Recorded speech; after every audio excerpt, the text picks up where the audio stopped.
Narendra Pachhani, president, Rajkot engineering association.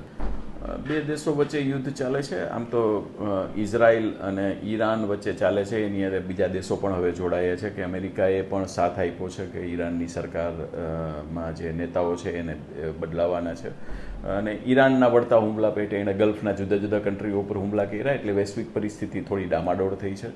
અને રાજકોટનો ઉદ્યોગ, engineering ઉદ્યોગ છે, એ આની સાથે જોડાયેલો છે. ગલ્ફ સાથે આપણો ખૂબ મોટા બિઝનેસ છે.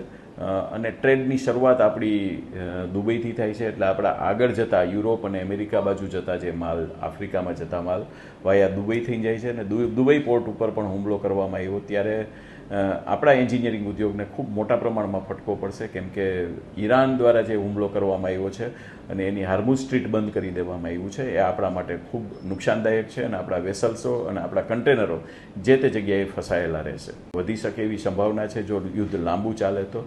અને આવી પરિસ્થિતિની એમાં દરેક સિટીઝન પોતાને સેફ માનતા હોય છે, ત્યારે કિંમતી ધાતુઓમાં પોતાનું ઇન્વેસ્ટમેન્ટ થાય. અને એ સોના ચાંદીમાં થાય છે. સોનું ભારત પાસે નથી, ભારતને પણ સોનું ઇમ્પોર્ટ કરવું પડે છે. એટલે આપણું ફાઇનાન્શિયલ સ્ટ્રેટજી આપણી બગડતી જશે. અને હંમેશને માટે ડેડ ઇન્વેસ્ટમેન્ટ દરેક ઇન્ડસ્ટ્રીઝ અને દેશ માટે નુકસાનકારક હોય છે.